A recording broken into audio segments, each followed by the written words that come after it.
99 news అనుక్షణం ప్రజల కోసం. నమస్కారం. 99 న్యూస్ కి స్వాగతం. భద్రాద్రి కొత్తగూడెం జిల్లా అశ్వారావుపేట నియోజకవర్గం దమ్మపేట మండలం ఒర్రెగుంపు గ్రామంలో మడివి సత్యనారాయణ వెంకటమ్మ దంపతుల కుమారుడు శివ కల్పనల వివాహ వేడుకలో పాల్గొని వధూవరులను ఆశీర్వదించి వివాహ శుభాకాంక్షలు తెలియజేసిన టీఆర్ఎస్ పార్టీ నాయకులు. అనంతరం దమ్మపేట మండలం కేంద్రంలో చిలకవారి పుష్పాలంకరణ వేడుకలో పాల్గొని చిన్నారులను ఆశీర్వదించారు. మరియు దమ్మపేట మండలం టీడీపీ నాయకులు ఎండి వలీపాషా మాతృమూర్తి పార్థివ దేహానికి నివాళులర్పించి వారి కుటుంబ సభ్యులను ఓదార్చి ప్రగాఢ సానుభూతి తెలియపరిచిన బీఆర్ఎస్ పార్టీ జిల్లా నాయకులు సోయం వీరభద్రం. ఈ కార్యక్రమంలో సోడెం గంగరాజు, కీసరి కృష్ణయ్య, కృష్ణవేణి తదితరులు పాల్గొన్నారు.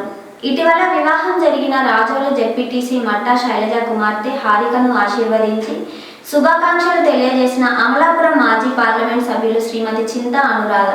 ఈ కార్యక్రమంలో కొనుకు గౌతమి, గూడపాటి రమాదేవి, బర్రె సీతారత్నం, రాపాక విజయలక్ష్మి తదితరులు పాల్గొన్నారు. వైఎస్ జగన్ శ్రీకాకుళం జిల్లాకు ఇచ్చిన గొప్ప వరం ఈ Mulapeta port. Atchannaidu, Rammohan Naidu Mulapeta port credit చోరీకి పాల్పడుతున్నారు అంటే అది వారి దివాలా కోరు రాజకీయానికి నిదర్శనం.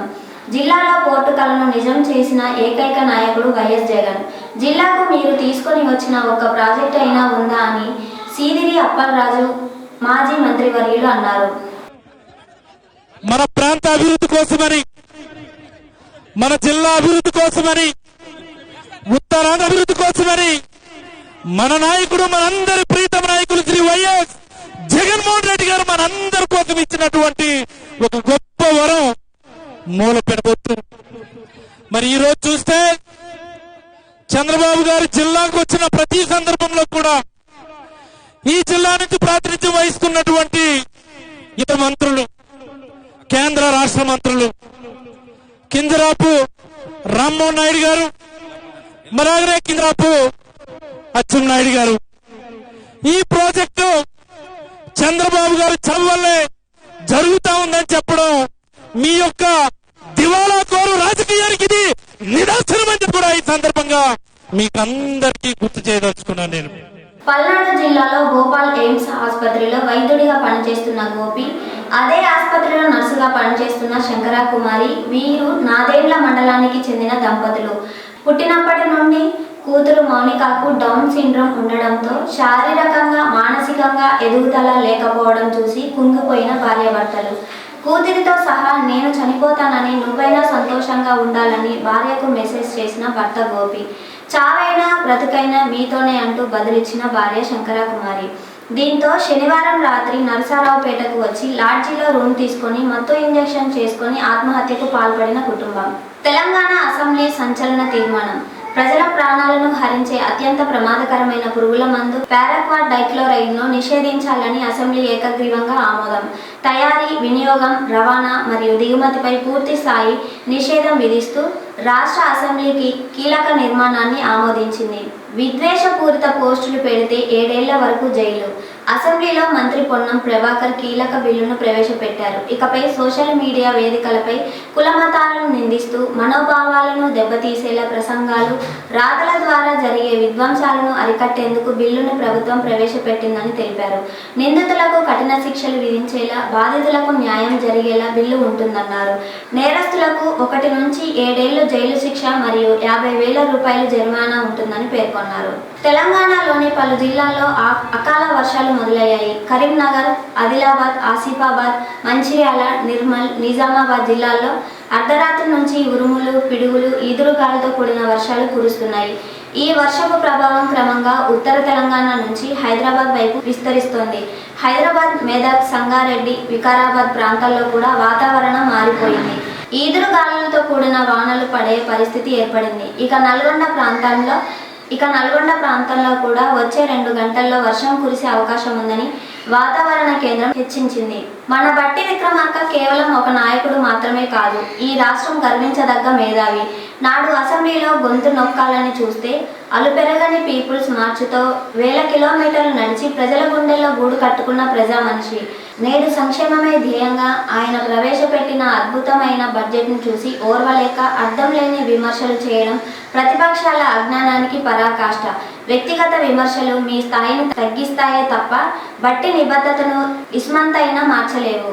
హన్మకొండ జిల్లా తెలంగాణ రాజ్యాధికార పార్టీ కార్యాలయంలో గ్రేటర్ వరంగల్ పార్టీ ముఖ్య నాయకుల సమావేశం గ్రేటర్ వరంగల్ అధ్యక్షులు అయినవోలు మల్లికార్జున్ శాస్త్రి ఆధ్వర్యంలో ఘనంగా నిర్వహించబడింది. రాష్ట్ర ప్రధాన కార్యదర్శి పల్లెబోయిన అశోక్ ముదిరాజ్ మాట్లాడుతూ పార్టీని గ్రామ స్థాయి నుంచి బలోపేతం చేయడం అత్యవసరమని, ప్రతి కార్యకర్త ప్రజల సమస్యలను గుర్తించి ముందుకు తీసుకెళ్లాలని సూచించారు. రాబోయే రోజుల్లో పార్టీ కార్యక్రమాలను సమన్వయంతో క్రమబద్ధంగా నిర్వహిస్తూ ప్రతి స్థాయిలో బలమైన నిర్మాణం తీసుకురావాలని దిశానిర్దేశం చేశారు. రాష్ట్ర వర్కింగ్ ప్రెసిడెంట్ రజనీ కుమార్ యాదవ్ మాట్లాడుతూ గ్రేటర్ వరంగల్ నాయకులు అందరూ ఐక్యంగా పనిచేయాలని పిలుపునిచ్చారు. తెలంగాణ రాజ్యాధికార పార్టీ పుట్టుకకు కారణమైన బీసీలపై జరుగుతున్న అన్యాయాలను ప్రజల్లో బలంగా తీసుకెళ్లాలని అన్నారు. ప్రస్తుతం పార్టీకి అత్యంత శక్తివంతమైన ఆయుధం సోషల్ మీడియా అని పేర్కొంటూ దాన్ని సమర్థవంతంగా ఉపయోగించి ప్రజల్లోకి మరింత వేగంగా చేరుకోవాలని సూచించారు. ఈ సమావేశంలో హన్మకొండ జిల్లా అధ్యక్షులు వెంకటేష్ గౌడ్, కార్యదర్శి పుట్టారాజు, మహిళా అధ్యక్షురాలు లక్ష్మి, వర్కింగ్ ప్రెసిడెంట్ పూజారి Satyanarayana, social media south Telangana అధ్యక్షులు మార్త శ్రీనివాస్, రమణపోలు రాజు, రమేష్, గ్రేటర్ వరంగల్ పరిధిలోని ముఖ్య నాయకులు పెద్ద సంఖ్యలో పాల్గొన్నారు. ఆంధ్రప్రదేశ్లో మావోయిస్టు కార్యక్రమాలకు గట్టి ఎదురుదెబ్బ తగిలింది. సుమారు 36 ఏళ్లుగా అండర్ గ్రౌండ్లో పనిచేస్తున్న సిపిఐ అగ్రనేత చెల్లూరి నారాయణరావు అలియాస్ సురేష్ సహా మొత్తం 9 మంది మావోయిస్టు కేడర్లు రాష్ట్ర పోలీసులకు లొంగిపోయారు. డీజీపీ హరీష్ కుమార్ గుప్తా సమక్షంలో ఈ లొంగుబాట్లు చోటు చేసుకున్నాయి.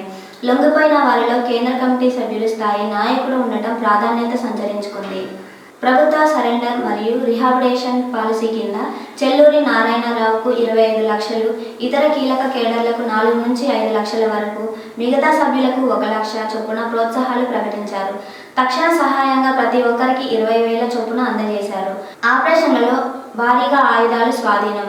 పోలీసులు గూఢచారి సమాచారం ఆధారంగా నిర్వహించిన ఆపరేషన్లలో INS AS 303 రైఫిళ్లు, BGL ఆయుధాలు, పేలుడు పదార్థాలు, డెటోనేటర్లు, కార్డియాక్ వైర్లు, మ్యాన్ బాక్స్ మొత్తం 19 ఆయుధాలు మరియు ఇతర సామాగ్రి స్వాధీనం చేసుకున్నారు. ఏటా మావోయిస్టులపై భారీ దెబ్బ. గత ఏడాది పోలీసుల చర్యల్లో 7 ఎన్కౌంటర్లు, 18 మంది మావోయిస్టుల హతం, 81 మంది అరెస్టు, 106 మంది లొంగుబాటు, మొత్తం 205 మంది మావోయిస్టులపై చర్యలు తీసుకున్నట్లు అధికారిక గణాంకాలు వెల్లడిస్తున్నారు. ఈ వార్తలు ఇంతటితో సమాప్తం. 99 న్యూస్ అనుక్షణం ప్రజల కోసం.